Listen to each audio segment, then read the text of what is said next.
stop. Can't believe I live in your thoughts. I think about you all the time, morning, evening, and midnight. Such a wonderful delight. Forgo, give up everything that I own. Yeah, I'd give it all up now just to be with you somehow. Unexpected love was found. You're the rose in a garden, and it shows if I'm honest. You're the leaves in mid-August, and I've come out here to say that I love you. Ooh, ooh, you, ooh, ooh. So slow, hold you in my arms, won't let go. The world around could pass us by, a thunderstorm, a lightning strike, as we hold each other tight. You're the rose in a garden, and it shows if I'm honest. You're the leaves in mid-August, and I've come out here to say that I love you. Ooh. How's it going, guys? So in this long video, I'm going to show you how I put together this Boyds forest dragon enclosure absolutely from scratch. As I said, guys, this is going to be a super long video, so I really hope that you guys stick around for the full length of it so you can see how this enclosure actually came to be and how these animals are getting along in this enclosure along with all the new branches and plants and bits and pieces in there. I have to say, this is probably my favourite enclosure that I've ever put together. I'm super stoked with how this enclosure came out. It looks absolutely phenomenal. It's completely controllable. It's got a Mist King system, it's got fans, it's got decent UVB with a T5 above it. It's got downlights that are completely controllable on Arlet Grid Connect power boards. It's the bee's knees. It's definitely not the most kind of mainstream easy enclosure that you can just buy off the shelf. I've done a fair bit of work and a bit of thought has gone into this one, and so far the animals have been in there for roughly about a week or so now, and they're absolutely thriving. They're definitely digging around and trying to suss out the new environment. We're very lucky enough, I'm not sure if it's coming out on the camera, but the female's just sitting up the top here at the moment, looking very regal, and the little male's just down the bottom there, square against the glass. If you do end up liking this video, I'd really appreciate the support of you guys subscribing down below, dropping a comment and liking the video as well. And if you do want to end up supporting the channel even further, make sure you go and hit me up on Patreon and Teespring as well for some merchandise. I hope you guys kick back, relax, enjoy this video from start to end, grab yourself a drink and have a little bit of fun, and let's see how this all came about. Before we get started with the build, let's have a quick look at some natural history for the Boyds forest dragon. These special rainforest dwelling agamas actually come from the wet tropics of far north Queensland. There are only two species of Lophosaurus. You got Lophosaurus boydii, which are the larger of the two species, and then you got the angle-headed dragon as well, Lophosaurus spinipes.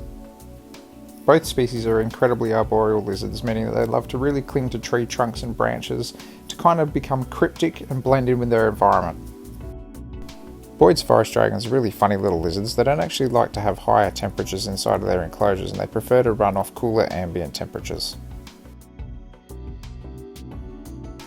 You can really see from Scott and Matt's photos here the kind of environment that these guys are found in. I really have to applaud these guys for giving me some habitat shots and some photos of these guys in their natural habitat.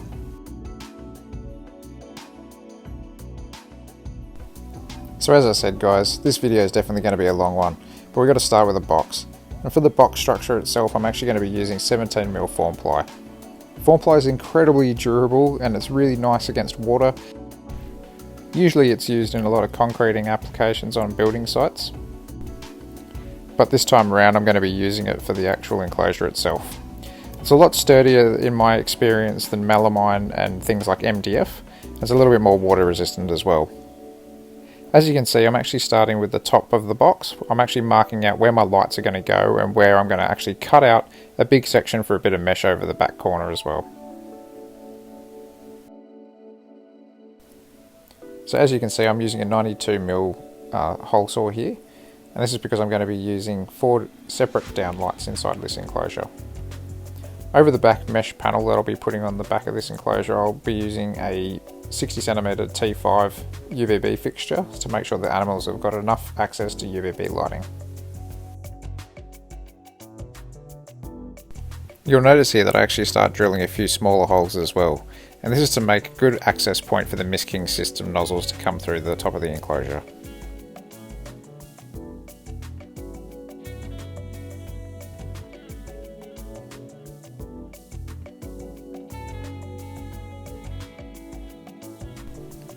I also drill a few pilot holes here just so I can get my jigsaw in and get out this big panel of plywood. Just makes it a little bit easier to get the jigsaw blade into the actual timber itself and kind of cut out a big chunk of it. Where you can see that I'm cutting this out from, this is where I'm actually going to be putting the mesh over the top of the enclosure for that UVB access, and also probably a fan down the line. At this stage I take the opportunity to actually paint up the timber as well, just to kind of seal it in. And I'm actually using an exterior wood paint here that I used on Loki's enclosure previously. And this has got a really nice sealing property just to make sure that no water really gets into these joins. Not that I'd expect them to, but just to kind of protect the wood even further. So now that I've actually made the worst part of the enclosure, I'm actually going to be cutting up other bits and pieces of form ply to size to make the rest of the vivarium. Now, I've kind of based the build of this vivarium off a lot of the Reptile 1 vivariums where they've almost got an internal pelmet above the glass. This is really good to be able to hide a lot of your electricals and your lighting, and I really like that idea. The enclosure's total dimensions are going to be a little bit different to the Reptile 1 vivariums, however. This enclosure is going to be a total of 1 metre wide, 1.1 metres tall, and 0.6 metres deep. Don't ask me what that is in feet and inches, unfortunately I couldn't tell you.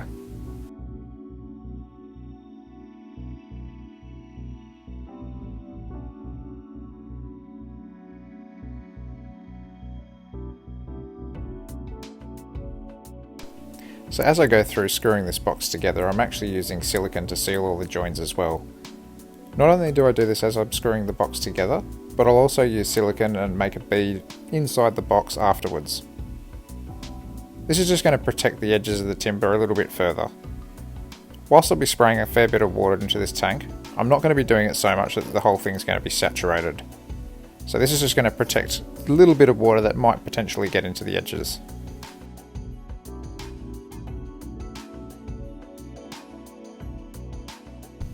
So you can see the pelmet actually coming to shape here. It sits about an extra 10 centimeters above the actual usable space inside the box.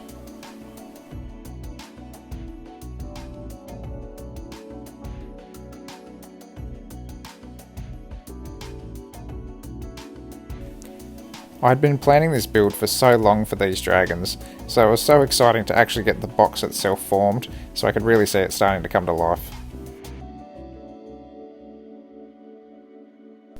While we're seeing all this come together, I'll just give you a few pros and cons about form ply. So I've already touched on its waterproof capabilities. That's one definitely good thing about this. I also like the fact that it's black. A lot of people do like black enclosures in reptile builds, and it's also very cost effective. A sheet that's 1200 by 600mm is about $25 currently from Bunnings. Used to be a little bit cheaper, but I think COVID kind of affected the prices. When you're building enclosures out of form ply, you'll also find that it makes the enclosure super rigid. It's a very tough product.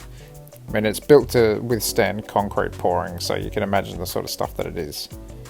This, however, also makes it a very heavy product, and this is probably the biggest downfall out of form ply. Whilst I still love using it for a lot of my vivarium builds, this can be kind of something you might want to consider.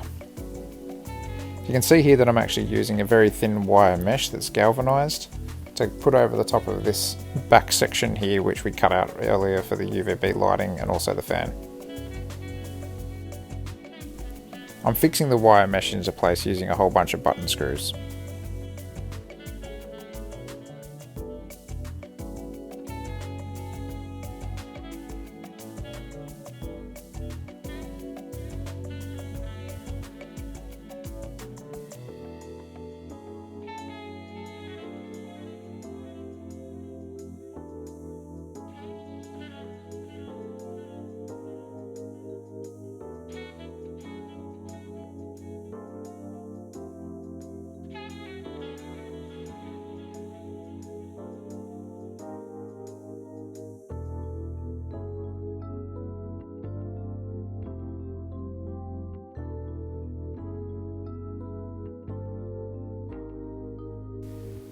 For the lighting, I'm actually going to be using some 9-watt Arlic downlights from Bunnings. These guys cost about $10 each, and they've also got 3 controllable spectrums on there. From memory when recording this, I believe it's 3200 Kelvin, 5000 Kelvin and 6500 Kelvin. And it gives you a little bit of options as to what sort of lighting spectrum you actually want to use.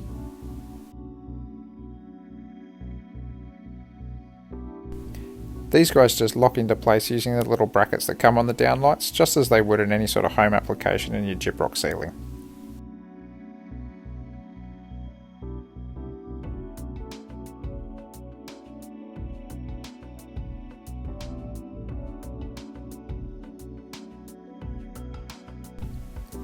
You can see that I have 2 downlights very close to each other right in the centre of the enclosure there.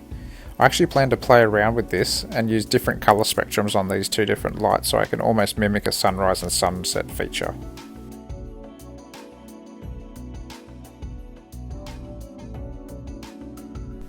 You can kind of see how this pelmet's actually going to be very useful in hiding all this unsightliness. I'm also installing the little Mist King nozzles as well while I'm here, just to make sure that they fit properly. It's a good idea to have a misting system on these guys, as it can help bump up the relative humidity inside of the enclosure, and as I plan to use some pretty good rainforest plants inside of here, it'll help keep them a little bit more humid as well.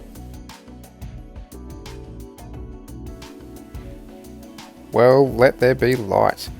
You can see here I'm actually turning on the downlights and checking out the different spectrums that I've got on each individual one and how that might play out inside the enclosure long term. Well, now that the vivarium's actually built, it's time to get stuck into the fun stuff. So let's start with a 3D background. I've got a good idea about what I want to do here, and I'm really excited to kind of show you and tell you my plans along the way. I'm using the Bastion insulation boards as per standard to try to bulk out the main foam features inside of this background. I really used quite a few of the 50mm sheets here. Being a bigger enclosure, I wanted to be able to have that sort of depth to the sheets themselves and be able to put them all into place.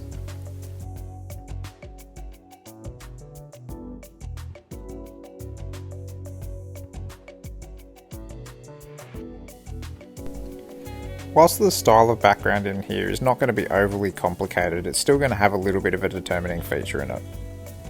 I don't want the background to be the main feature point that you look at in the enclosure. I want you to walk into the room and actually look at the enclosure and go, this looks like a little slice of rainforest. In saying that, I'm going to try out something that I haven't actually seen in any backgrounds before.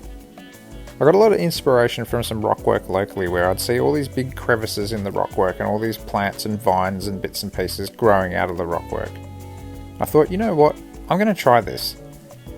So I'm essentially going to make a planter box of sorts along the edge of the enclosure. You can see that I'm actually thickening out the foam as well, and using a bit of Gorilla Glue, I'm going to use that to pin it into place with a few skewers and really mesh this foam together.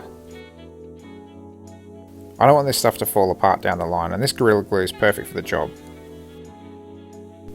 Essentially, I'm making the bottom half of the rockwork about 30mm thicker than the top part.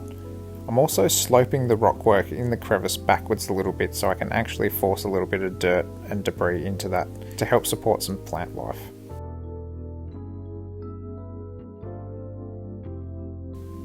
Using timber barbecue skewers, I just help hold the sheet of foam into place while the glue dries.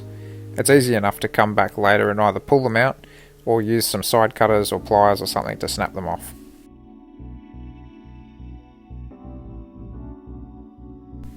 You can see here that I'm actually building up the first kind of couple of layers for a big curved edge on one particular side of the enclosure. By stacking these all on top of each other, I'm making it super thick so it can blend back into the background quite easily. Keeping in mind that this enclosure is quite large, I do need to go through a fair bit of foam to actually make a curve look reasonably natural. It's so large that I have to use a soldering iron to cut grooves in it, so then I can actually get the foam cutting tool into there to carve out the kind of curved structure.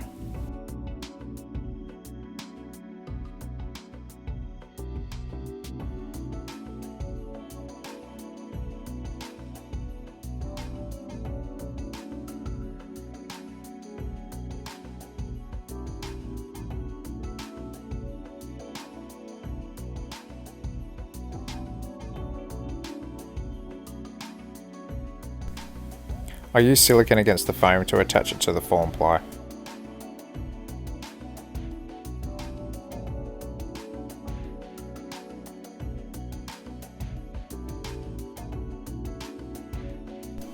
Again, I'm using some of those timber bamboo skewers to help just kind of pin it into place to make sure that it doesn't slip down at all.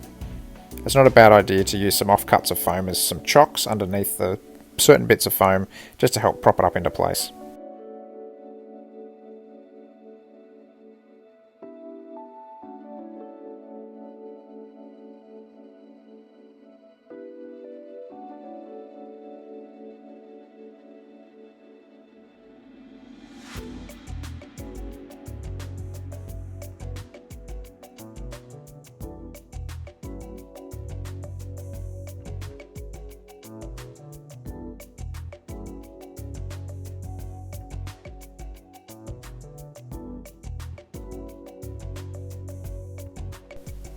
I really wanted to put in the time and effort to make this a super long video for you guys to really show in the amount of work that goes into a build like this. It's not something that just gets thrown together over a course of a few weeks or so. This has been a couple of months that I've been building this enclosure from scratch and saving up for materials and all sorts of bits and pieces to go along with it. Not even to get started on, going and collecting supplies such as branches and bits and pieces to go inside the enclosure to make it looking completely natural.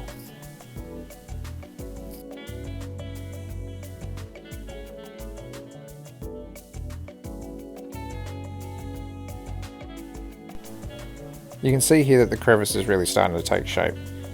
You'll notice that on the right hand side it's considerably higher than on the left hand side. In theory, I'm planning to be able to water it on the right hand side and have that moisture slowly drip down through to the left hand side and just moisten the soil on the way down.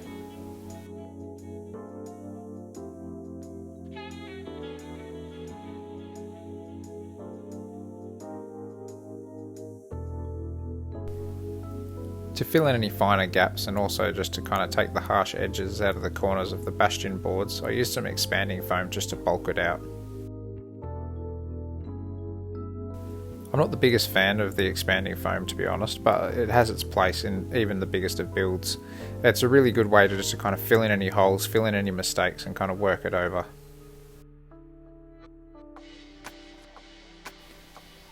Once it really sets after about 24 hours, you can see that how much it actually expands. This gives you a good solid base to work off, and I find that the best way to really attack it is actually just with a knife. I find that the hot wire foam cutter doesn't work so well with the expanding foam. It must be something to do with the chemical compound in it, I'm not 100% sure, but I usually find that a steak knife works the best for me just to carve it out and make some shapes real quick.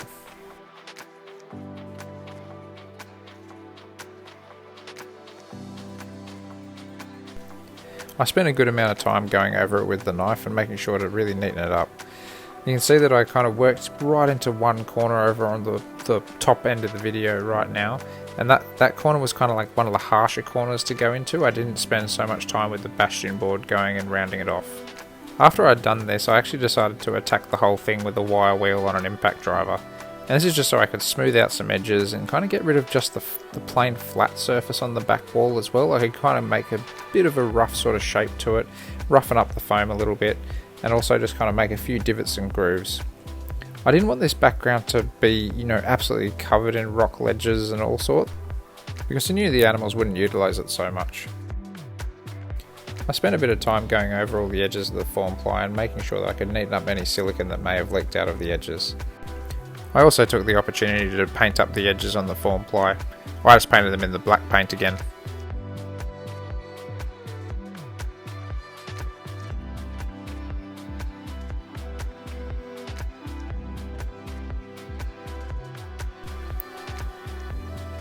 When making so much mess with the foam, a vacuum really does come in handy. It's a bit of a lifesaver when you got so much foam just flying all over your garage.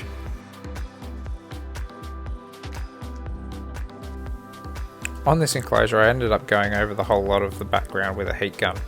What this does is it kind of helps shrink up some of the foam and really seal it in. It also makes the edges a little bit tougher as well.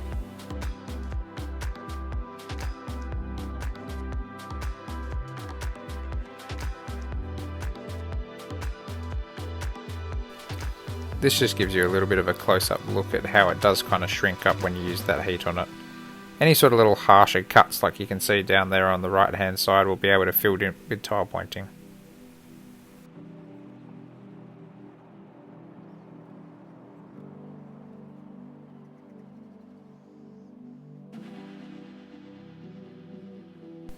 Speaking of which, it's about time to get cracking with a few coats of that. So the first coat goes on reasonably light. I do kind of mix it up into almost like a bit of a wet cake batter type mixture, and this is just so it creates a bit of a good layer to adhere to. It's also easier to paint it on when it is a little bit lighter in the mixture, and what we're going to do is we're going to work up the thickness of the coats as we go. The tile pointing that I'm using is just the Dunlop sandstone coloured tile pointing that you can get from Bunnings for about $40 a tub. At the moment I haven't added any oxides into it to alter the colour at all. Even with the second coat going on, I decided that I'm probably just going to oxide it on the third and final coat.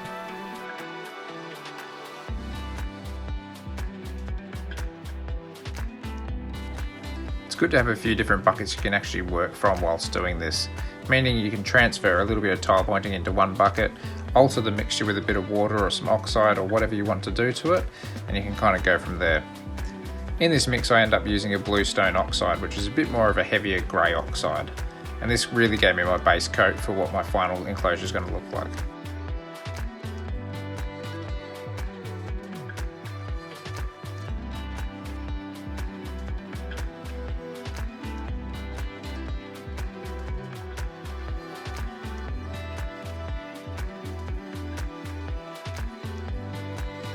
This coat in particular ends up going on reasonably thick, and this is so we've got a pretty nice harsh durable surface that we can work with, and we can also carve a few little lines and grooves into it.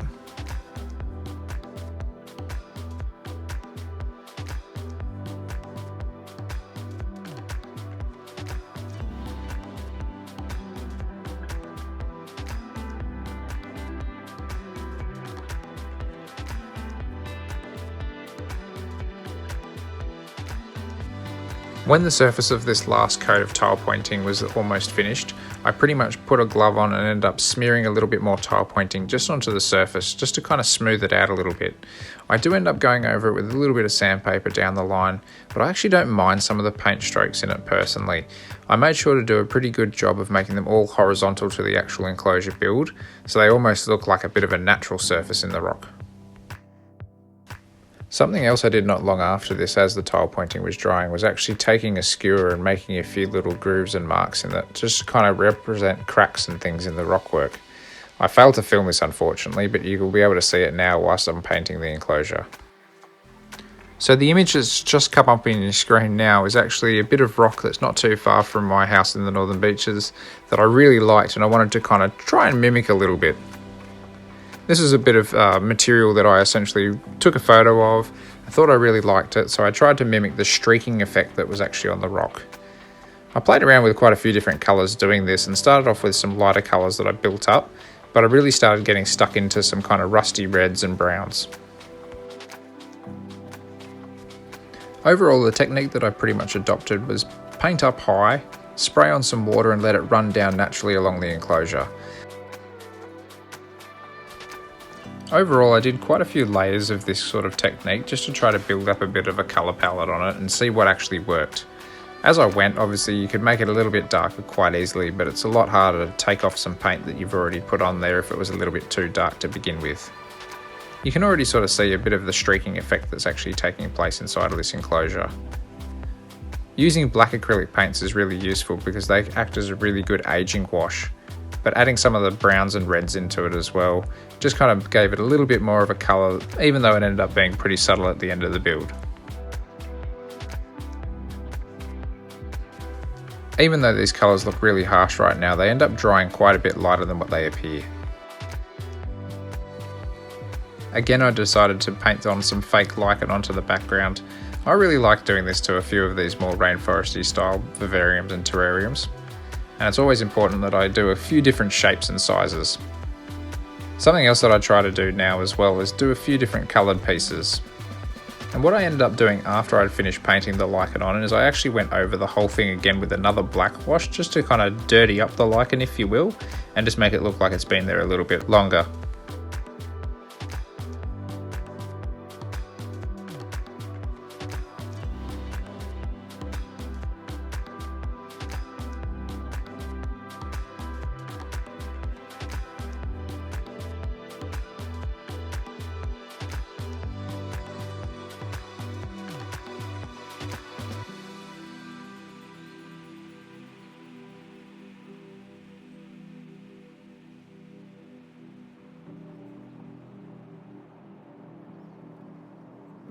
I then picked up some glass sliding door tracks from Bunnings and cut them to an appropriate size.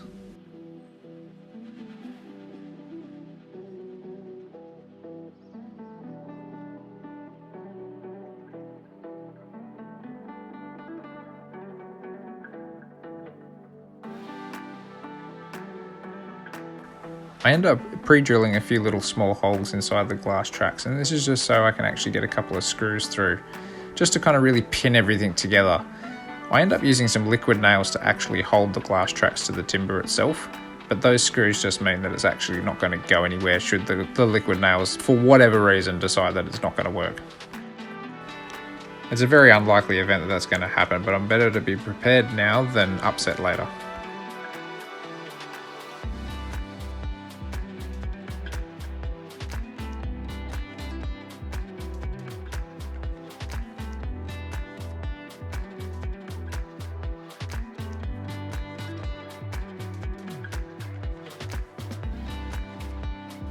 I used some sturdy cloth tape to help hold the track in place while I screwed it all tight.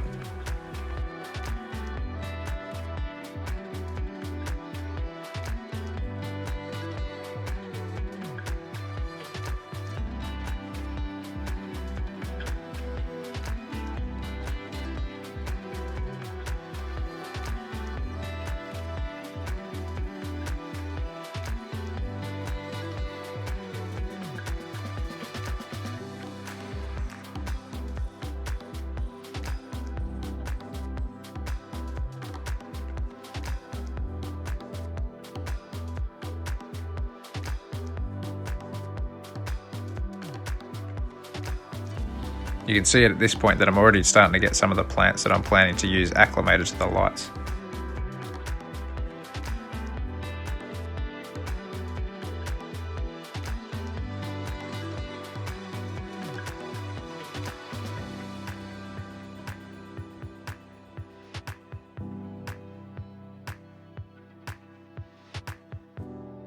And about 6 weeks later, I actually get the enclosure into its final resting place. It's at this point that I end up swapping out one of the Arlec downlights for a different Arlec downlight. And it's actually a dimmable downlight that runs off the Grid Connect app. You can change all sorts of colours and things on this and make it really tuned into your kind of needs. I think they were about $25 for one of these downlights, and it just runs off an app on your phone. What I ended up doing is having it run in at a bit of a really warm white sort of setting that you'll see later. And that came in real handy to kind of create a really sunrise and sunset feature. I added in a 24 watt 7.0 UVB fixture from Get Your Pet Right. These are the really high output T5 fixtures. They punch some serious UV out of these things, so I figured why not have the best sort of stuff for my dragons.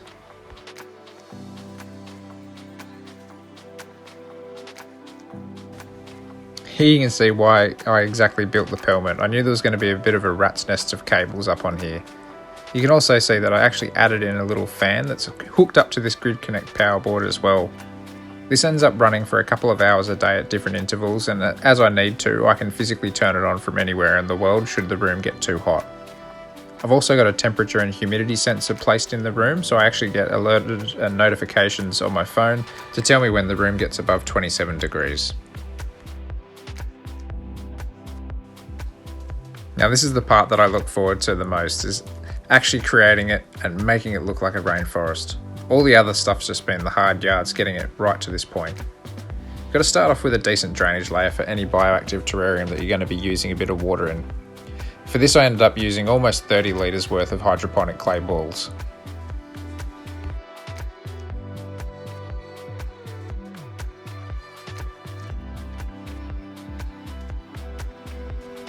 The next step's actually making some sort of drainage layer barrier. And this is to stop dirt or anything getting right down in there and clogging up that drainage layer. I ended up using a couple of layers of fly screen for this, and each one of those layers had a little bit of a fold in it too, so it kind of double backed on itself a little bit.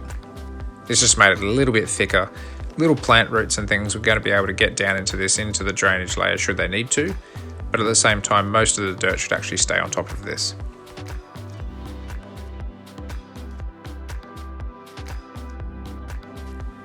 Next step is I actually wanted to get all my timber into place, and this is so that it's got a decent foundation right down to the drainage layer, just for support more than anything. I ended up collecting this timber from a fallen log that had come down in a rainforest not too far from my house. It's nice and smooth in texture, and it also looks like it's got a lot of lichen bits all over it. I'm just marking it a little bit further just to cut it down so it fits in this vivarium a little bit more snug.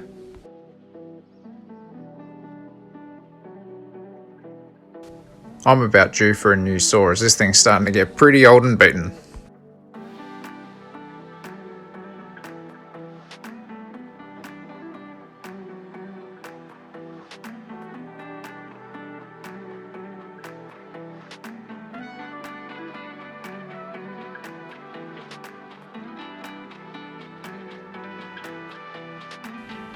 I spent a fair whack of time actually placing the timber pieces into this vivarium to try to get a really nice natural feel for it.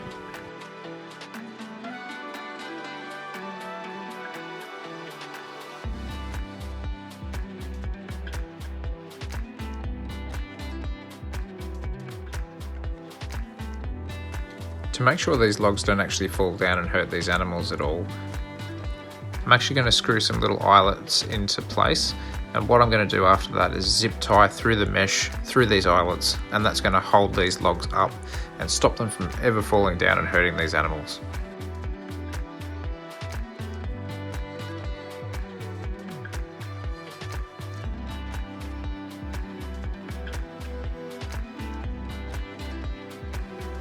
It was a pretty tedious task putting these zip ties into place, especially seeing as this enclosure was inside of a rack. It might have been a little bit easier if it wasn't, but at the end we got them into place, and that's the main thing. These things aren't going to come down and crush my dragons.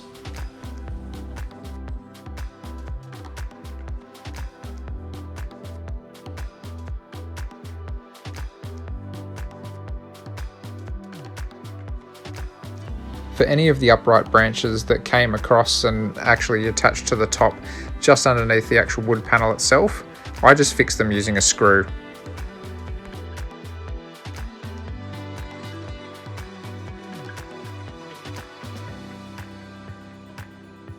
So as far as the soil goes for this vivarium, I'm going to be using a mix of an organic compost, some garden soil, some of the original soil out of the Boyds forest dragon enclosure that I had previously, which has got loads of springtails, leaf litter, etc. in it.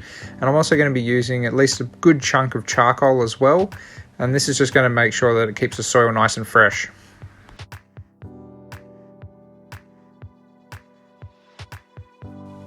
I just used a small bucket to kind of scoop it all into place. This was just easier than trying to pour this gigantic amount of soil into the enclosure. There was seriously a massive amount in here. It would have been close to almost 60 to 80 litres worth of soil. There was so much of it. And some of this is actually going to be used in the crack that goes along the background as well.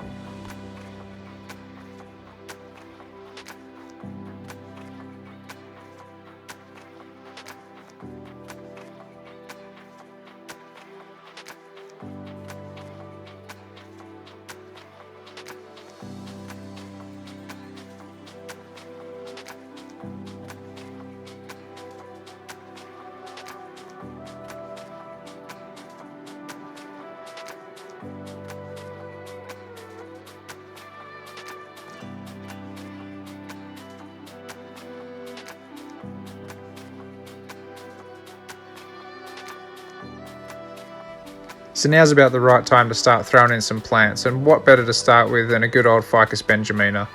This was actually the original ficus that was in the Boyds forest dragon enclosure, and I thought what better way to actually make it live on, and we'll put it into this actual big enclosure as well. Something I really wanted to nail in this build was having a variety of plants inside of this enclosure, not just a couple. I wanted like a serious variety of about 6 or so plants. And one good one that was going to be put into here was a kangaroo vine as well. I believe it's also sometimes known as a native grape if I'm not mistaken. But I thought I'd give this a bit of a crack. I thought it might be a bit more suited to over near the back wall where it might not get as moist. So we'll see how it goes. It has been a little bit hit and miss in a couple of enclosures that I've tried in the past. Now this one's not native, but it is an excellent plant, and I have seen this being used before. This is a lady palm or a rapis palm. I saw one of these first in one of Matt Summerville's enclosures for a Boyds forest dragon, and I thought one day I'm trying that out. This should get a little bit taller as well. They aren't exactly the cheapest palm that's out there. I believe this cost maybe about $50 or something like that, but it does look fantastic, and the Boyds do look really good when they're kind of hiding underneath its fronds.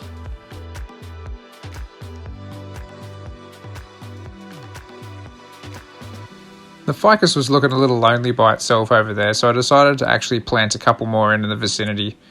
I thought this might look kind of cool where the multiple ficus plants actually growing in there is almost looking like a little bit of a ficus forest. Something that I decided to do a bit on the go was actually wet up a whole bunch of sphagnum moss as well. I'll show you what this is for later.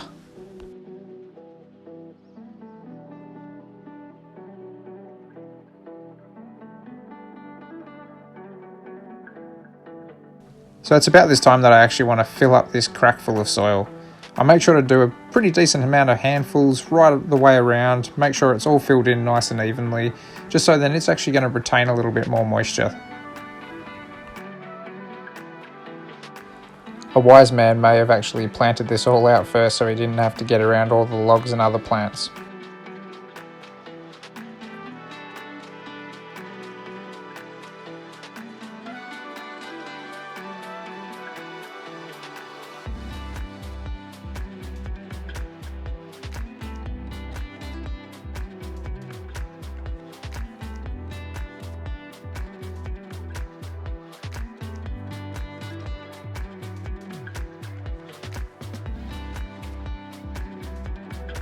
A friend of the channel, Todd Horton, actually gave me some of these plants to play around with. These are some Australian native ground cover plants. Awesome little species. I just really hope that the Boyds don't trample these long term. I'd really love for a nice ground cover to actually flourish inside of this enclosure. It's one of my main goals. Another plant that Todd gave me was this Comelina cyanea. I'm going to see if it actually wants to grow inside of this crack, and maybe even it will vine down towards the ground eventually and become a ground cover itself.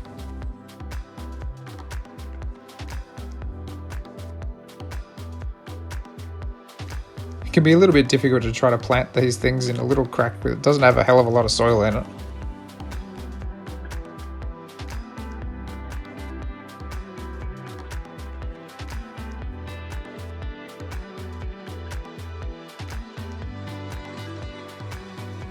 Another ground cover plant that I'm going to be using is this, what I believe is green wandering dew. This should fill in a hell of a lot of space pretty quickly. This is another tube stock plant that Todd gave me, and I'm going to be using this as a bit of a mid-ground plant in the centre of the enclosure. Hopefully it ends up actually sprouting a few new leaves. As you can see that I've unfortunately neglected it a little bit, as it took me a fair bit of time to actually get this enclosure together.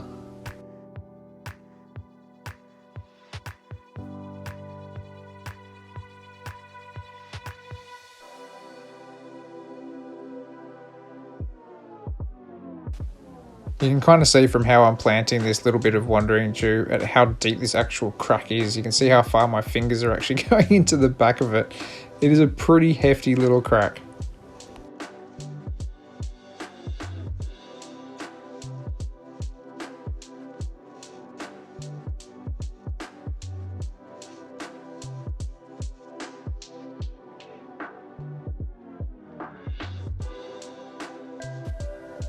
Remember that sphagnum moss I was wetting down? Well, this is half the reason I was doing it. I'm going to be putting it around a whole bunch of the plants inside of this enclosure as a bit of a water saving agent. So this means that if I'm wetting down any of these areas, it's going to help wick it up and hold onto that moisture a little bit longer than most soils would. You can cover it over with a bit of soil just so you can't actually see the moss itself. This is a good way of kind of just insulating it a bit further. So I'm going to throw in a whole stack of leaf litter here. This was leaf litter that was just collected from my back garden in my home in the Northern Beaches before I moved into this apartment. And I've been holding onto this for a fair whack of time, so it's pretty safe. I will probably add a little bit more into this enclosure too down the line, but I also don't want to overdo it, just so these ground cover plants have actually got something to grow through as well. If I end up putting too much leaf litter in there, then they're not going to be able to spread in through all the stuff over the top of them. I like hand shredding up some leaves and sticks and stuff like that in these sorts of enclosures as well, as a forest floor is going to be made up of twigs and all sorts.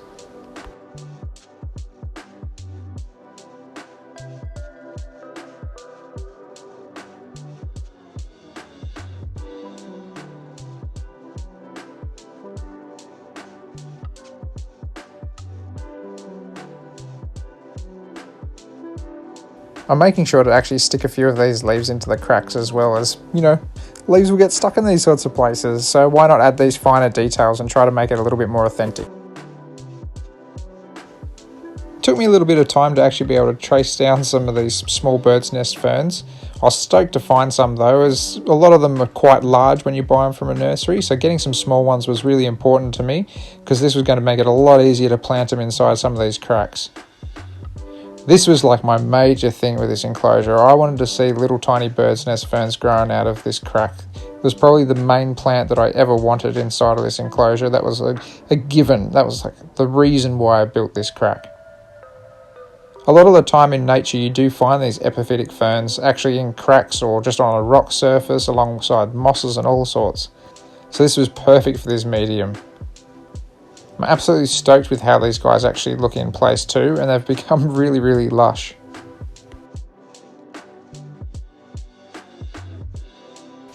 I added a few finer details, including some rocks that were kind of like nice smooth textured rocks. A couple of these were actually made by my mate at Cam's Custom Backgrounds as well, and sometimes I find it difficult to find out which ones are the real ones I've got in this enclosure and which ones are the ones that he made.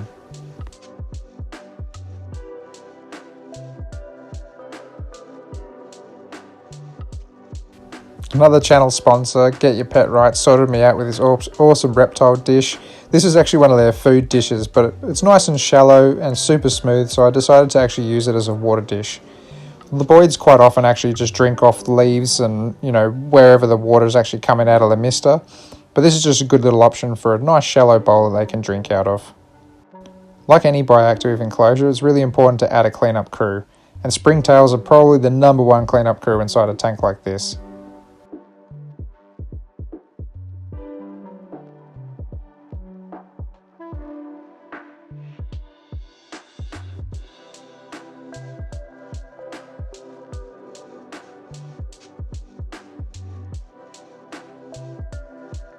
Apart from that, I end up adding a whole bunch of wood lice or roly-polies or whatever you want to call them, isopods. They've got many different names, and these are just ones that I collected out of my garden.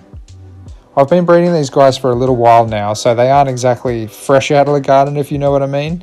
But these guys are a really important little cleanup crew inside of an enclosure like this as well. They're going to get down inside of all of that funky old leaf litter and help break down all the organics.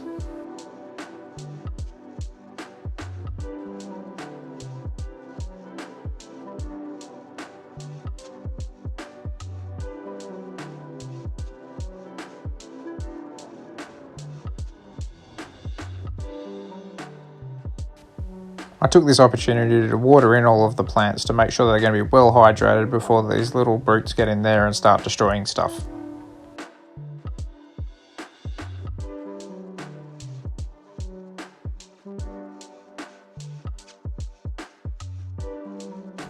Speaking of which, it's probably time that I actually get them out of their bags and into their new forever home. Starting with the female, who's looking particularly chunky. She might actually be potentially gravid. And here's my less than impressed little male. You can see that he's got his jewel up out there looking nice and big and tough. He looks right at home on this branch. He blends in perfectly, just like the little girl does as well. I quite often have to have a bit of a second glance in these enclosures now. Well guys, I hope you guys really enjoyed this video. I know it's been a bit of a long one and it's been a little bit long waited as well, but you can see that it's going to be worthwhile, and I'm glad that you guys stayed right till the end as well.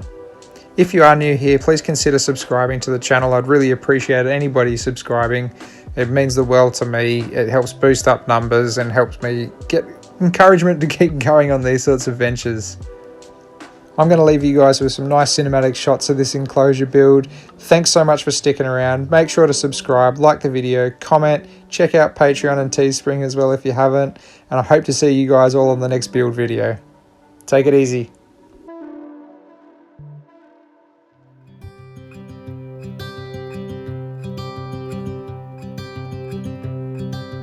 Look out, here she comes, the woman that I love. It's too bad she'll never know. Yeah, I can't tell her how I feel, because she has someone who makes her happy. I'm a ghost in these walls, or at least I try to be. 'Cause I hope that I'm not showing how I feel for her, but she won't feel the same for me. I've got this picture in my mind. It's just the two of us, just the two of us. But I know I have to try to let her go, because she won't be mine. I listen when she talks, I watch her when she walks. She's giving me these feelings that I've never felt before, but she will never know that I love her so well. She's with somebody else and I will have to let her go. She will never know, na-na, never know, na-na. She will never know, na-na, never know, na-na. She'll never know. It's like she stole my heart without knowing she did. But I guess that it will pass. Yeah, I can't be the only one who got lost inside the blue of those eyes. I've gotta let her go. I know it won't be easy. I wanna hold her close, but I have to try as hard as I